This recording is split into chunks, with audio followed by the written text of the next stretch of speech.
우리가 잘 아는 서양의 격언 중에 No cross, no crown 이라는 말이 있습니다.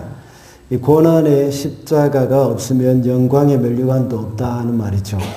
비슷한 말도 있습니다. No pain, no gain. 이 말은 고통이 없이는 얻을 수 없다는 것을 이제 하는 말입니다. 그리고 또 no sweat, no sweet라는 말이죠. 너무 발음이 안 좋습니까? 그 말은 이제 땀을 흘려야 달콤한 열매를 얻을 수 있다는 말이죠. 이와 비슷하게 노력은 쓰나 이 열매는 달다 하는 말이 있습니다.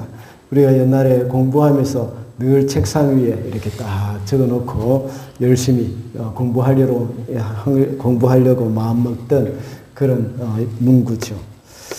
이 쉬운 말로 말하면 공짜는 없다는 말입니다. 어떤 소중한 것, 가치 있는 것을 얻기 위해서는 그 대가를 치러야 한다는 것이죠. 사람들이 사기를 당하는 것은 이 마땅한 대가를 치르지 않고 쉬운 방법으로 뭔가 얻으려고 하기 때문에 이렇게 속아 넘어가기도 하고 또 여러 가지 어려움을 당하기도 하는 것 같습니다.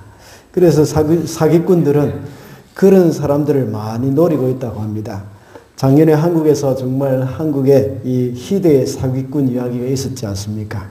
그때 전문가들은 말하기를 쉽게 돈을 벌 수 있다는 그런 달콤한 유혹에 넘어가지 않기 위해서는 우리가 쉽게 뭔가를 얻으려는 생각을 하지 않는 것이 중요하다라는 말을 했습니다. 한국에는 기도원이나 또 쉼터 같은 곳에 가보면 목회자 할인 이런 것들이 많습니다. 특히 이제 기도원 또 안식관 이런 데 가면 목회자들 많이 할인해 줍니다. 저도 그런 것에 대해서 정말 감사히 하고 누릴 때가 참 많았습니다. 그런데 그것이 그냥 되는 것이 아닙니다. 사실은 일반 성도들이 낸 그 정상적인 가격이 있었기 때문에 그것이 할인이 되는 것이죠. 그런 기관이 저 같은 목회자에게 할인 혜택을 줄 수 있는 이유는 성도들이 그곳을 이용하면서 정상적인 비용 지출이라는 대가가 있었기 때문입니다. 목회자들이 덜 받는 그 비용을 상쇄할 수 있는 돈을 다른 사람들에게 다 받기 때문이죠. 그래서 그 안에 그 기관 운영비를 충당하기 때문에 이 목회자들에게 할인 혜택이 갈 수가 있는 겁니다. 우리의 구원도 마찬가지가 아닐까 싶습니다. 우리가 구원을 공짜로 받았다고 생각하지만 사실은 그 구원이 공짜가 아닙니다. 예수께서 모든 대가를 다 지불해 주셨기 때문입니다. 예수님의 희생 때문에 우리의 구원은 거저 받은 것이 되는 겁니다. 우리가 거저 받았다고 해서 이게 공짜라고 해서 함부로 생각하면 안 되는 것이죠.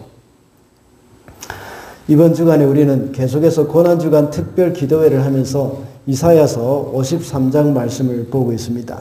지금까지 메시아의 고난을 묵상하고 있는데 그 고난의 절정이 바로 십자가라고 했습니다. 이제는 그 십자가 다음으로 부활에 대해서 언급을 해야 할 시점입니다. 오늘 본문에서도 역시 그 부활을 언급할 만한 그런 본문이 나오고 있습니다. 예수님의 부활도 역시 예수님의 십자가가 있었기 때문에 이루어진 것입니다. 그리고 예수님의 십자가와 부활의 열매로 우리 신약의 교회가 생겨난 것이라고 할 수 있습니다. 그래서 오늘은 십자가와 부활이라는 제목으로 말씀을 살펴보고자 합니다. 첫째로 십자가는 하나님의 계획이었습니다. 10절 말씀을 우리 다 같이 한번 읽어 주십시오. 시작.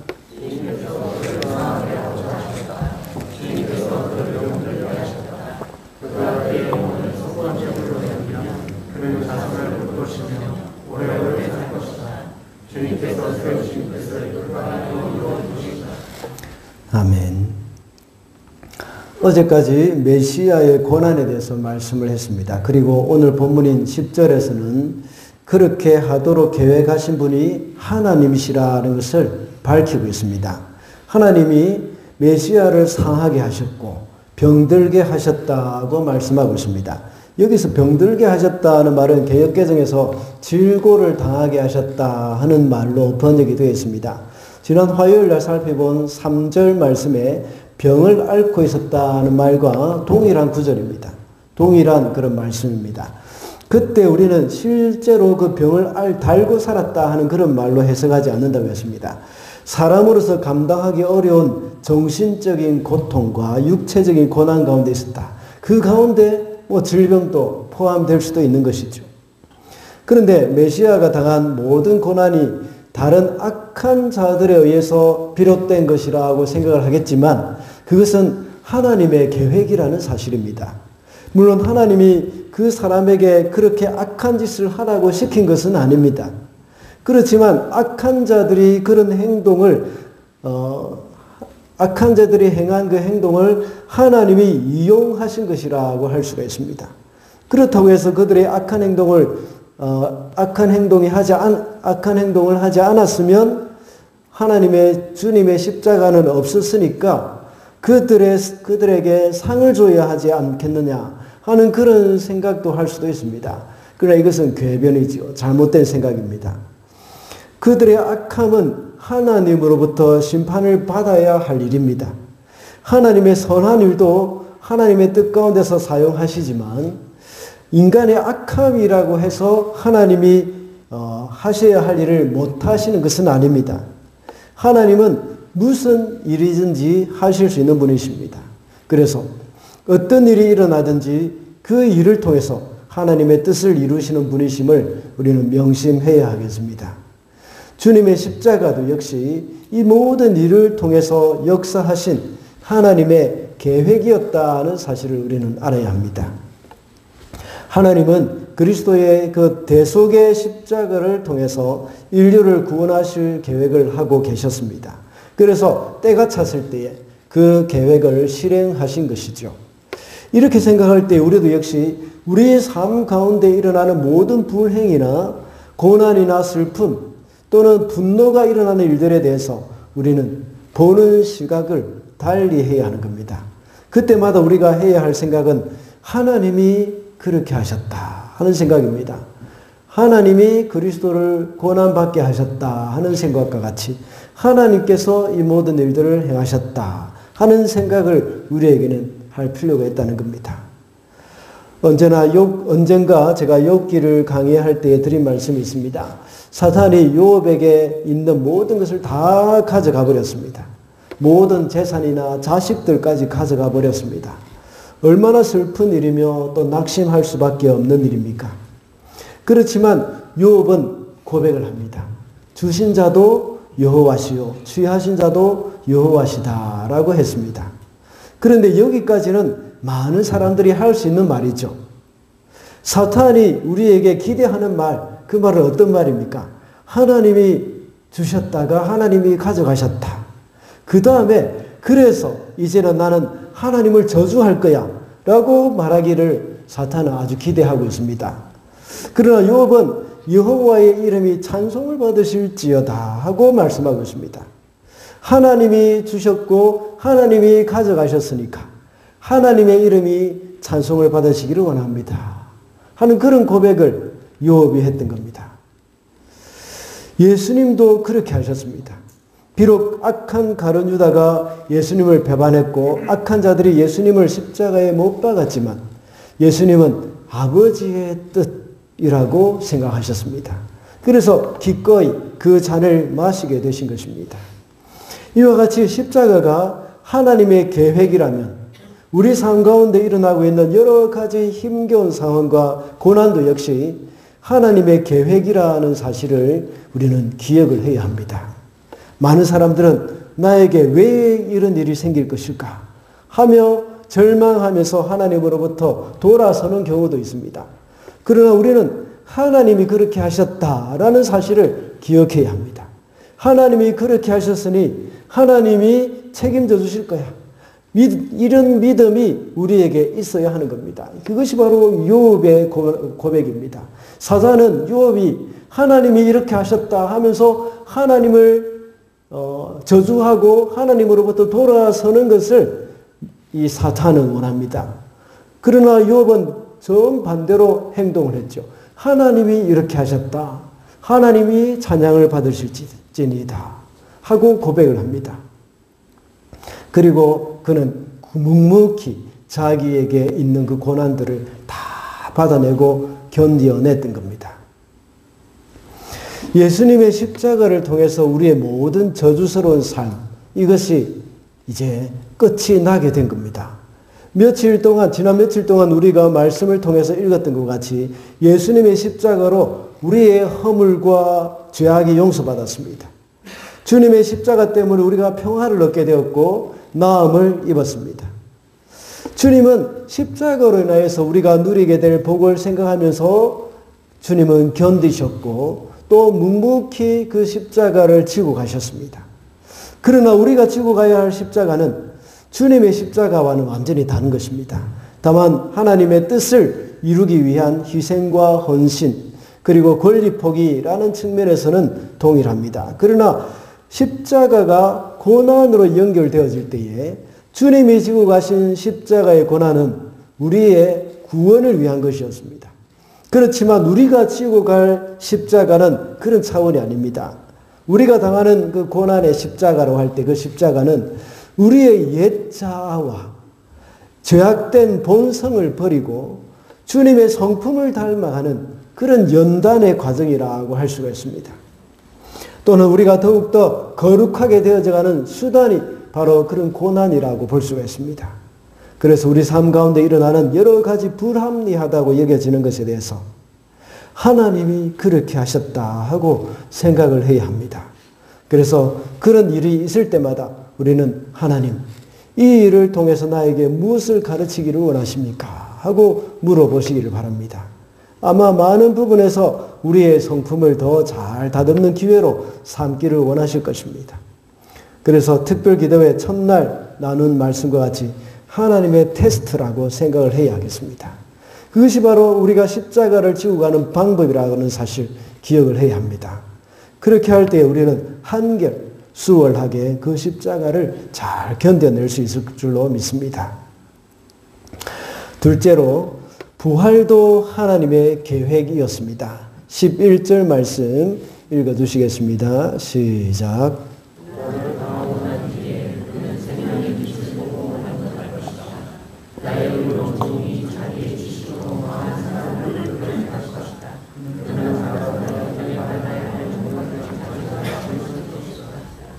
아멘. 그는 생명의 빛을 보고 만족할 것이라고 말씀하고 있습니다. 생명의 빛, 이것이 바로 주님의 부활을 가리키는 것이죠. 그리고 개역개정에서는 수고한 것을 보고 만족하게 여길 것이다 하고 번역하고 있습니다. 이 말은 고난을 당하고 난 뒤에 고통 그 자체로 끝나지 않을 것이라는 것을 말하는 것이죠. 그리고 풍성한 열매를 맺는 것을 보고 만족할 것이라고 말씀하고 있습니다. 주님 한 분의 부활로만 그치는 것이 아니라 부활의 첫 열매가 되시는 주님으로부터 시작해서 모든 믿는 자의 부활로 이어지는 것이 바로 하나님의 계획입니다. 비록 메시아가 이 땅에 와서 많은 고난을 당하고 십자가에서 죽게 되었지만 십자가의 죽음으로 끝이 난 것이 아니었습니다. 그 죽음으로 인해서 많은 사람들을 살렸고 주님도 역시 생명의 부활로 다시 살아나셨다는 것을 알 수 있습니다. 이 부활이 바로 하나님의 계획이었습니다. 하나님은 예수님을 십자가에 못 박혀 죽게 하신 것은 다시 살릴 자신이 있기 때문입니다. 모든 사람들은 죽고 나면 끝이라고 생각하고 죽으면 더 이상 소망이 없다고 생각합니다. 그러나 하나님은 다르죠. 하나님은 사람을 죽게 하시기도 하고 다시 살리기도 하셨습니다. 예수님께서 이 땅에서 살아계실 동안에 많은 사람들을 죽음에서 살리신 그 일들도 우리가 기억할 수 있지 않습니까? 죽음에서 살리신 그 예수님을 보면서 죽음에서 살리실 하나님을 우리는 생각할 수 있는 겁니다. 그래서 당연히 예수님을 죽음에서 살릴 수 있는 그 자신이 하나님께 있는 것입니다. 이스라엘 백성들을 바벨론에 의해서 멸망시키시고 흩어버리신 이유는 다시 회복시킬 자신이 있기 때문입니다. 사람들은 이스라엘이 그렇게 흩어지고 예루살렘 성전이 파괴되면 모든 것이 끝났다고 생각합니다. 그러나 하나님은 그렇지 않습니다. 그래서 에스겔 선지자를 통해서 성전의 환상도 보여주셨습니다. 그리고 골짜기에 있는 마른 뼈 환상을 보여주시면서 이스라엘의 부활을 보여주신 것입니다. 하나님은 다시 회복시키실 자신이 있는 겁니다. 그와 같이 예수님을 십자가에서 죽게 하신 것도 역시 하나님은 다시 살리실 그런 자신이 있기 때문입니다. 그래서 그 부활의 계획을 가지고 계셨던 것이죠. 고린도 교회 성도들 중에서는 부활을 믿지 못하는 사람들이 많았습니다. 부활에 대해서 믿지 못한다는 것은 그리스도의 부활도 역시 부정하는 것입니다. 그래서 사도 바울은 고린도전서 15장에서 부활에 대해서 길게 설명하고 있지 않습니까? 만약에 부활이 없다면 가장 불쌍한 사람들이 바로 저와 여러분들일 겁니다. 왜 그렇습니까? 부활이 없다고 생각하는 사람들은 이 땅에 살면서 자기들이 하고 싶은 것 다 하면서 삽니다. 부활이 없다고 하는 사람들은 이 고난주간 성금요일, 이 날이 자기들의 휴일로 생각을 하고 있습니다. 그래서 산으로 들러 다 놀러 가고 있죠. 그러나 부활이 있다고 생각하는 사람들은 그 노는 것, 즐거움 포기하고 이 고난주간을 정말 경건하게 기도하면서 살아가는 것입니다. 이 부활이 없다고 생각하는 사람들은 이 땅에 살면서 자기들이 하고 싶은 것 다 하면서 사는 것이죠. 그들은 심판을 두려워하지 않기 때문에 온갖 죄악 가운데 다 살고 있습니다. 쾌락을 누리며 자기 인생을 자기가 하고 싶은 대로 이끌고 가는 것입니다. 그러나 우리는 하나님을 두려워하고 부활에 대한 소망을 가지고 살기 때문에 육체의 쾌락을 쫓아 살아가는 것이 아니라 하나님의 뜻을 쫓아 살아가고 있습니다. 그렇기 때문에 만약에 부활이 없다면 우리는 가장 억울한 삶을 살게 된 것이고 가장 불쌍한 사람들이 되고 마는 것입니다. 그러나 반대로 부활이 있기 때문에 우리는 지금 가장 복된 삶을 살고 있는 것입니다. 그 부활의 소망이 우리로 하여금 이 세상에서 당하는 여러 가지 어려움이 있고 절망스러운 삶이 있다고 해도 견딜 수 있게 만들어주는 겁니다. 왜 그렇습니까? 하나님께서는 회복시켜 주시는 능력이 있기 때문입니다. 하나님께서 우리에게 어려움 가운데 빠지게 하신 것은 그것을 회복시켜 주실 자신이 있기 때문입니다. 여러분 삶 가운데 절망적인 상황이 있습니까? 하나님은 그 절망 속에서 또다시 생명의 빛을 주실 수 있는 분이십니다. 모든 것이 끝났다고 생각될 수도 있겠지만 하나님은 우리를 다시 일으키실 수 있는 그런 분이십니다. 그리고 시간이 지나고 하나님의 때가 되면 다시 소생시켜 주시는 날이 오게 될 것입니다. 또 한 가지 우리가 알아야 할 것이 있습니다. 그것은 제가 가장 많이 강조하는 내용이었죠. 주님의 부활은 나의 부활이라는 사실입니다. 주님과 내가 하나가 되었을 때에 주님의 목숨은, 주님의 그 죽음은 바로 나의 죽음이었습니다. 그렇다면 주님의 부활도 역시 나의 부활이라는 사실, 그것을 잊어서는 안 되겠습니다. 우리의 죄악된 본성이 주님과 함께 십자가에서 죽었다 하는 사실을 우리는 믿어야 합니다. 그리고 주님이 그 죽음에서 부활하심으로 우리도 역시 주님과 함께 부활하게 되었습니다. 그것이 의미하는 것은 우리의 삶이 주님과 같이 변화를 이 변화를 일으킨다 하는 그런 말씀과 같다는 겁니다. 주님을 닮아가는 삶이 된다는 것입니다. 그전에는 죄가 좋아하는 대로 살고 죄의 본성을 따라 살았지만 이제는 주님의 본성을 따라 살아야 한다는 것이죠. 그 일은 우리 속에 계시는 성령으로 말미암아 가능해집니다. 그러므로 부활의 소망을 가지고 나도 주님과 함께 새로운 삶을 살게 되었다 하는 그 사실을 늘 기억하며 살아야 하겠습니다. 마지막으로 십자가와 부활의 열매는 바로 교회입니다. 10절과 11절 말씀 스크린에 나오는 것 보시면서 읽어주시면 되겠습니다. 시작.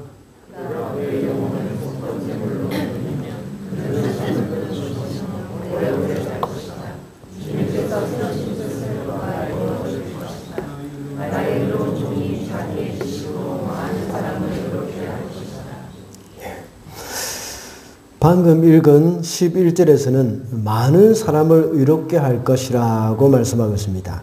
예수님의 십자가 부활로 인하여서 한두 사람이 의롭게 된 것이 아니라는 말씀입니다. 이것은 교회 공동체가 일어날 것이라는 말씀입니다. 10절에서 그 자손을 볼 것이라고 말했습니다. 개역개정에서는 씨를 볼 것이라고 번역했습니다. 이 말은 예수님의 십자가와 부활로 인해서 살게 될 모든 그리스도인, 그 그리스도인들을 가리키는 겁니다. 다시 말하자면 교회 공동체를 말하고 있는 것이죠. 메시아는 지상의 영적인 자손인 교회가 생겼다는 말을 하고 있습니다. 메시아의 자손, 교회입니다. 그래서 천국에서 영원한 생명을 누리게 될 것을 말씀하고 있는 겁니다. 예수께서도 요한복음 12장 24절에서 말씀하고 있습니다. 한 알의 밀이 땅에 떨어져 죽지 아니하면 한 알 그대로 있고 죽으면 많은 열매를 맺느니라 라고 했습니다. 예수님의 십자가의 희생으로 인해서 많은 열매가 맺히게 되었습니다. 여기서 말하는 열매가 무엇일까요? 그것이 바로 교회를 말하는 것입니다. 전 세계에서 일어나고 있는 교회들이 바로 주님의 열매입니다. 또 한 가지는 새 생명을 얻은 성도들이 주님의 삶을 본받아서 이 세상을 새롭게 변화시켜 나갈 것을 말하는 것을 열매라고 하는 겁니다. 주님의 십자가와 부활로 새로운 삶을 살게 될 저와 여러분이 바로 교회인데 이 교회가 해야 할 사명이 바로 세상을 변화시키는 삶입니다. 예수께서 산상수훈에서 말씀하시기를 너희는 세상의 빛이라고 하셨습니다. 주님의 열매인 교회가 해야 할 일이 바로 세상에서 빛의 열매를 맺어가는 것입니다. 예수님이 밀알이 되어서 땅에 떨어져 맺은 그 열매는 땅에 떨어져 죽은 밀알과 똑같은 열매를 맺어야 정상이죠. 그 밀알이 보리를 맺을 수 없고 쌀알도 맺을 수 없습니다. 더욱이 잡초는 더욱더 맺을 수 없는 것이죠. 교회가 주님의 죽으심과 부활의 열매라고 한다면 주님과 똑같은 것을 맺어야 합니다. 우리의 생각이 주님과 같아야 하고 우리의 삶이 주님과 같아야 하는 겁니다. 이것이 바로 이 땅에 떨어져 썩어지는 밀알의 꿈이라고 볼 수 있습니다. 밀알 대신 우리 주님께서 가지고 계신 꿈은 주님과 똑같은 열매를 맺는 것, 그것이 바로 주님의 꿈이라고 할 수 있습니다. 지금까지 교회의 역사를 볼 때 그랬습니다. 예수님이 연한 순 같고 마른 땅에서 나온 줄기 같았습니다. 그리고 고운 모양도 없고 풍채도 없었으며 우리가 보기에 흠모할 만한 것이 없었습니다. 그와 같이 역사 속의 교회도 마찬가지였습니다. 정말 연약하고 보잘것없는 것 같이 보였습니다. 그러나 그 볼품없는 교회가 세상을 정복했습니다. 그 강력했던 로마를 정복했습니다. 이것이 바로 십자가와 부활의 열매입니다. 반대로 교회가 힘이 있어 보이고 사람들이 보기에 흠모할 만한 것들이 많이 있었을 때 이 세상은 암울했습니다.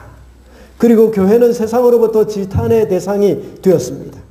만약 교회인 저와 여러분이 이 세상에서 지탄의 대상이 되지 않기 위해서는 약한 자로 살아야 합니다. 오늘 본문 11절에 자기의 지식이라고 말하는데 이 의미는 무엇일까요? 그것은 하나님이 자신을 보내셔서 형벌받을 자기 백성의 허물을 대속하기 원하는 지식입니다. 그리고 그 지식적으로 아는 것에만 그치는 것이 아니라 이 자신을 내어주고 희생하는 것까지 포함하는 것이죠. 이것은 우리가 잘 알고 있는 바와 같이 히브리어로 야다라는 말의 명사형입니다.